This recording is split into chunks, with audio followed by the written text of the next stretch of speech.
Welcome aboard, applicants. Let's begin with the first year law students exam, June 2017, question number 3. As with all essay questions, we begin with reading the call of the question, so let's begin there. Can it be reasonably argued that Dan or Tom is guilty of arson? Discuss. 2. Does Tom have any valid defenses? Discuss. 3. Can it be reasonably argued that Heather is guilty of any crimes? Discuss.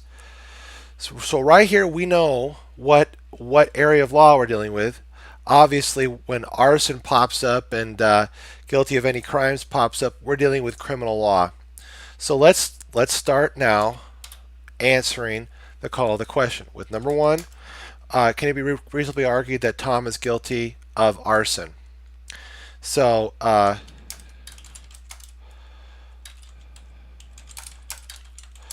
is Tom guilty of arson?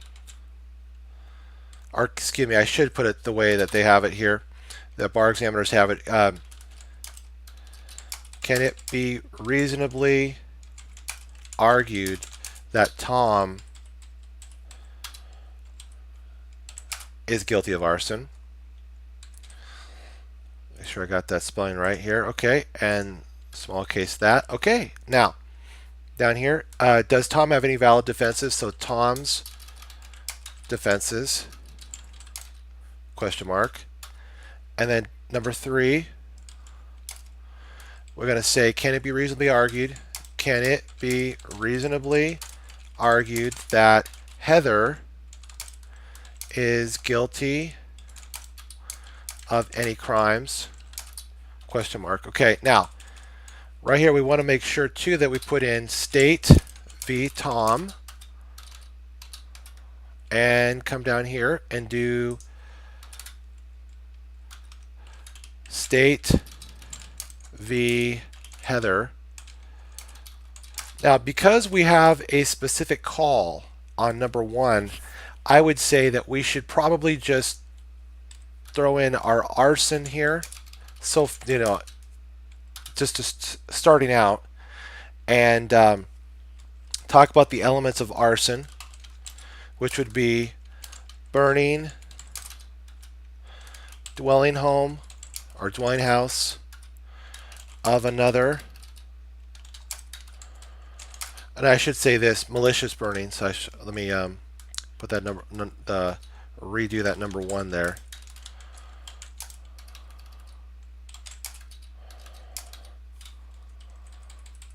Bring this up to number 1 with it. Malicious burning, dwelling house of another.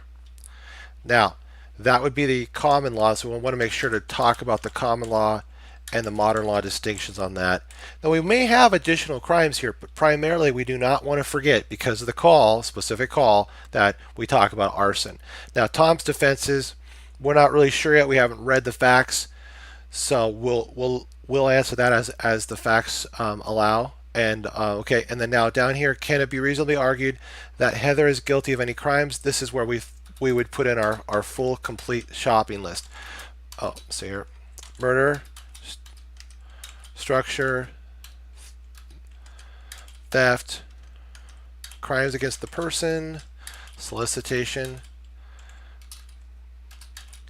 excuse me, conspiracy, attempt, and defenses. Okay. Now, let's do our first read, and I'll bring this down here so we can see all this on one page. Okay, excellent. First read. Tom lived next door to his girlfriend Heather and often helped her tend her yard. To do so, Tom used the tools that were stored in Heather's wooden tool shed, which abutted Heather's house, such as a lawnmower and edger, both of which were filled with gasoline. One day, when Tom thought Heather was away at work, he went to Heather's house to mow the lawn. However, through the backyard window, Tom was surprised to see Heather kissing another man. Tom felt queasy and left. He went to the drugstore and bought Anxiety Fix, an over-the-counter anti-anxiety medication that he had never used before, and headed home. Tom took 3 anxiety fix pills, even though the instructions on the box stated that a person should take no more than 2 pills every 8 hours. 2 hours later, still feeling anxious, Tom took 4 more anxiety fix pills and fell asleep. Tom awoke in the middle of the night due to a nightmare he had about Heather. Tom then lit several firecrackers in his backyard, in his yard, and threw them at Heather's house. He wanted to wake her up to discuss what he had seen. 2 of the firecrackers landed in the tool shed, setting it afire. The sound of the firecrackers awakened Heather, and upon seeing flames, she grabbed a can of lighter fluid, opened some windows on the side of the house near the shed, and squirted the flammable fluid on the windowsills. Heather had been having a hard time selling her house and thought that as long as the shed was going to burn down, the house could just as well burn with it since her insurance would cover the cost. Meanwhile, Tom used a garden hose to extinguish the fire in the tool shed before it spread. The inside of the tool shed suffered smoke damage. All of the items inside of it were destroyed. Okay, now, coming down here, we want to make sure to talk about arson because that is our call here. And because of it being a specific call, that is exactly what we're going to do. We're also going to be talking about defenses as we spot the defenses. Making sure to in terms of Heather and guilt and her guilt for any crimes, want to make sure to go through our entire criminal law shopping list. Okay, let's issue spot. Now, Tom lived next door to his girlfriend Heather and often helped her tend her yard. Supporting fact: to do so, Tom used the tools that were stored in Heather's wooden tool shed, which abutted Heather's house, such as a lawnmower and edger, both of which were filled with gasoline. Still supporting facts. One day when Tom thought Heather was away at work, he went to Heather's house to mow the lawn. Right here, we might have, he went to Heather's house to mow the lawn. However, through the backyard window, Tom was surprised to see Heather kissing another man. Now, he went to Heather's house to mow the lawn. I wonder if this might I think still this is just supporting facts here. Now, Tom felt queasy and left. He went to the drugstore and bought anxiety fix, an over-the-counter anxiety medication that he had never used before, and headed home. The anxiety fix to me is getting me to think about the intoxication defense. So now let's put this down here under defenses right now.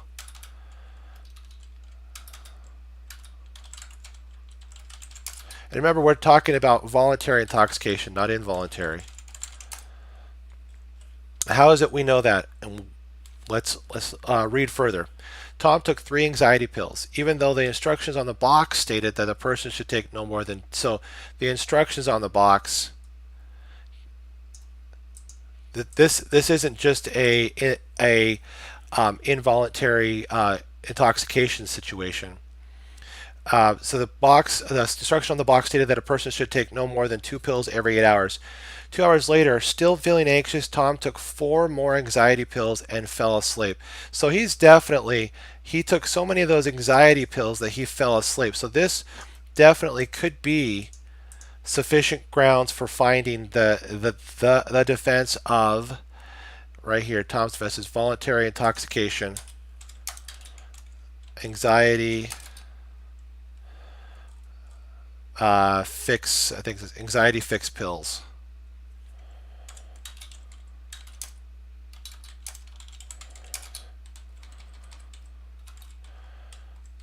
Okay. Tom awoke in the middle of the night due to a nightmare he had about Heather. Tom then lit several firecrackers in his yard and threw them at Heather's house. So we're looking at here, is this, the beginning of our arson discussion, is this malicious on the part of Tom throwing the firecrackers? I would say yeah, but because did he intend to cause a burning, or was there a reckless disregard of the fact that he might cause a burning? Now, he wanted to wake her up to discuss what he had seen. Oh, no, yeah. 2 of the firecrackers landed in the tool shed, setting it fire. So it's not the intent aspect. I would say no to intent to burn. But I would say yes concerning the recklessness, okay, that he was reckless as to whether or not he might cause a burning, or that his actions would be likely to cause a burning. Now, the sound of the firecrackers awakened Heather, and excuse me, seeing the flames, she grabbed a can of lighter fluid, opened some windows on the side of the house near the shed, and squirted the flammable fluid on the windowsills. Excuse me. So we're looking here now. We're seeing she now Heather is going to be she grabbed the lighter fluid, opened some of the windows on the side of the house near the shed, and squirted the flammable fluids on the windowsills. Now, what would that start indicating in terms of Heather here? I would say she even has an arson claim at this point. Now it might be defeated later on by further facts, but right now that's what I'm seeing. And what is it that had me, what trigger facts allowed me to see that? Well, she grabbed the can of lighter fluid, opened some of the windows, and squirted. So she grabbed the lighter fluid, she squirted the fluid, flammable fluid on the windowsills. Also, too, I wanted to add an additional factor that the gasoline that was actually inside of the tool shed here. This is what we're talking about here, the wooden tool shed. So we're talking not just a tool shed, but a wooden tool shed. Yeah, attempted arson. Okay, well, that's Heather had been having a hard time selling her house and thought that as long as the shed was going to burn down, the house could just as well burn with it, since her insurance could cover the cost. I would also argue here at this point, attempted insurance fraud. Well, false pretenses here.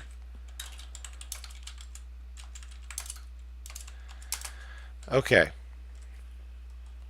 Now, meanwhile, Tom used a garden hose to extinguish the fire in the tool shed before it spread. The inside of the tool shed suffered smoke damage. No, so we're looking here as to the dwelling house. This would be the protected structure because it would be the tool shed.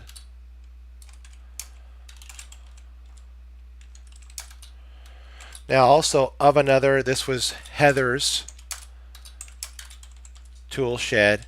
But now the thing about it is, we might have the malicious burning. Let me get my numbers correctly here on this. Okay. Thank you for your patience. Okay. Now we have, make sure to copy and paste this up where malicious, we talk about that. And now under burning though, we have smoke damage. Okay. Well, right here. Okay, so meanwhile, Tom used a garden hose to extinguish the fire in the tool shed before it spread. Inside the tool shed suffered smoke damage. Right here. Here we are. Now, all the items inside of it were destroyed. So, the argument could be made: is this a sufficient burning? Smoke damage a sufficient burning? Well, all items inside were destroyed. Is that enough? Well, see, that's the aspect. Are we dealing with the bubbling of paint? No, obviously not. We're dealing with smoke damage. Excuse me. But are we dealing with a structural element? So that's the other aspect, the other argument.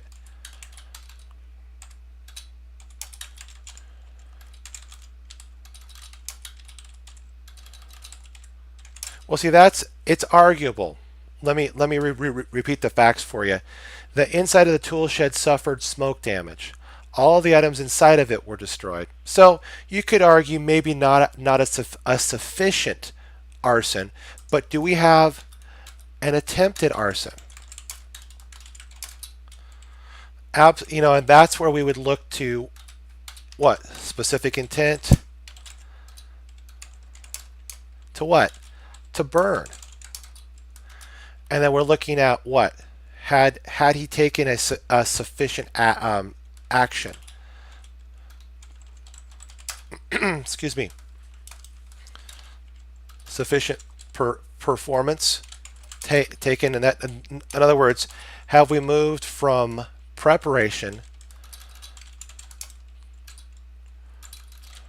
to perpetration of the arson, and looking to see had he taken a substantial step? Well, I would say absolutely on that one. So was there a specific intent to burn? I think we could argue again the recklessness would be sufficient for that. His throwing the fireworks into the tool shed, a sufficient performance or act. Okay. Now, down here under defenses, remember what is it he might raise as a defense? Factual impossibility might be a defense here. But remember, this is going to come down here under our defenses, factual impossibility. So I want to make sure to bring that up right here. Copy and paste that down here. Okay. And remember, factual impossibility, never a defense. Okay. Now the voluntary intoxication would only work to defeat specific intent crimes.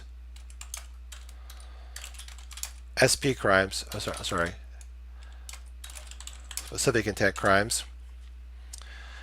Okay, and okay, now that we've gone through this, now they're dealing specifically with Heather. There hasn't been a homicide.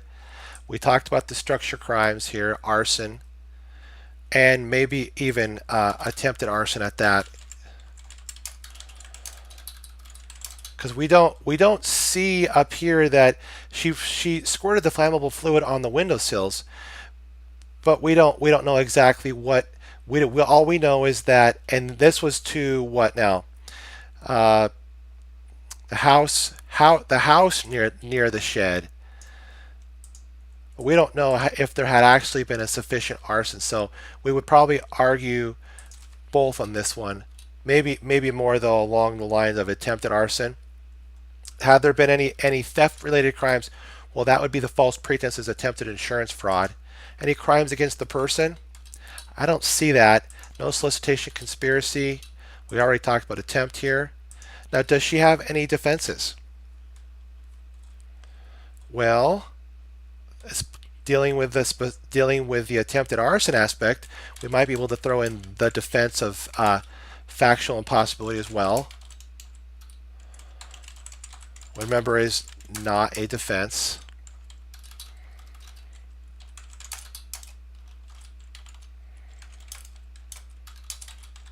Okay. Now the other aspect is concerning Heather. Now could be what? And I just want to read the facts one more time here to get make sure we're issue spotting everything.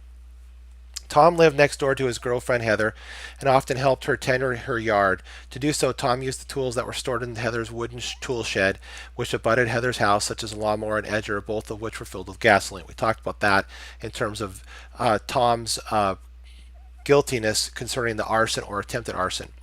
Now, one day when Tom thought Heather was away at work, he went to Heather's house to mow the lawn. However, through the backyard window, Tom was surprised to see Heather kissing another man. Tom felt queasy and left. He went to the drugstore and bought Anxiety Fix, an over-the-counter anti-anxiety medication that he had never used before, and headed home. Tom took 3 anxiety pills, even though the instructions on the box stated that a person should take no more than 2 pills every 8 hours. So 2 hours later, still feeling anxious, Tom took four anxiety pills and fell asleep. So we definitely have the voluntary intoxication. Tom awoke in the middle of the night due to a nightmare he had about Heather. Tom then lit several firecrackers. This is the aspect that we're looking at in terms of Tom's possible crime of arson and attempted arson. And lit several firecrackers in his backyard, threw them at Heather's house. He wanted to wake her up to discuss what he had seen. This is the aspect about he might not have intended to cause the burning, but he was reckless as to whether or not his conduct would likely cause a burning. Okay, now two of the firecrackers landed in the tool shed, setting it afire. Now, they might be thinking 2 firecrackers, but remember what was inside of the tool shed was gasoline. Okay, so landed in the tool shed setting in a fire. Now, in a fire here, we were talking about that. Would that be sufficient burning? Well, the facts say that down here that there was only smoke damage, but the sound of the fireworks awakened Heather, and upon seeing the flames, she grabbed a can of a lighter fluid, opened some windows on the side of the house near the shed, and squirted flammable fluid on the windowsills. That's where we're saying that Heather is not only guilty of arson, she might be guilty of attempted arson if that arson did not actually take place, but was substantial. She took a substantial step in bringing it about, but that it was incomplete. Now, Heather had been having a hard time selling her house and thought that as long as the shed was going to burn down, the house could just as well burn with it, since her insurance would cover the loss. Down here, that's what we're going to throw in. False pretenses, attempted insurance fraud. Now, why I say attempted insurance fraud here is that it doesn't say that she actually turned this in. Now, meanwhile, Tom used a garden hose to extinguish the fire in the tool shed before it spread. Now, the inside of the tool shed suffered smoke damage. That's where we were arguing as to whether or not there was a sufficient burning element present. Okay, and make sure to throw in my conclusion here at the tail end of this. And we were saying that smoke damage may not have been enough to represent a burning. And if that's not, that's when we would bring in our attempted arson element: specific intent to burn, sufficient act. We would put down our defenses down here, that defense of factual impossibility, which is never a defense. And then Tom's defenses: voluntary intoxication and the anxiety fix pills, which would work to defeat the specific intent crimes if there were any. And then down here under Heather, we were saying that she's possibly guilty of arson, and if the of another aspect is not sufficient, maybe there would have been an attempted arson charge here, and then following through too with the elements of specific intent to burn, recklessness, sufficient performance or action, mainly taken from mere preparation to perpetration through a substantial step. And then down here, where the defense of infactual impossibility, which is never a defense. And I think I'll make sure to throw in a conclusion at the tail end here for Heather as well. Okay. And then all the items inside of it were destroyed. So, okay. Well, this is where the aspect is that there could be an additional crime here. Now, remember, all the items inside of the tool shed included what? It included a lawnmower and an edger, both of which were filled with gasoline. Now, I'm trying to, in my mind, I'm trying to think here of any particular crimes that all of the items inside of it were destroyed would trigger. I'm trying to think here. No, I don't see any. No, I'm just thinking it in my mind here. I think this is just supporting facts as to concerning the arson and attempted arson. So, and whether or not there was a sufficient burning. So I think that pretty much does the job for us. And just to go over our list, can it be reasonably argued that Tom is guilty of arson? I would say if we don't find a sufficient burning, we would fall back on the attempted arson and definitely find that he at least attempted the arson. And then down here under his defenses, we got the voluntary intoxication aspect concerning the anxiety fix pills, and the additional defense of factual impossibility, never defense. And to conclude, can it be reasonably argued that Heather is guilty of any crimes? Arson, attempted arson if all elements are not met, false pretense for the attempted insurance fraud, the defense of factual impossibility, and then wrapping up with a conclusion. Okay, thank you so much for tuning in and issue spotting this with me and going through our checklists and our essay strategies. I hope this is a great help. I want to put a shout out to Chess Cruncher TV. Keep chess crunching, Chess Cruncher. I also want to put a shout out to my Amazon Kindle book, Battling the Big Bad Baby Bar, Essay Basics. Thank you for tuning in and look forward to more of these wonderful questions going through issue spotting, our writing tactics, and our strategies. Thank you so much for tuning in, and God bless.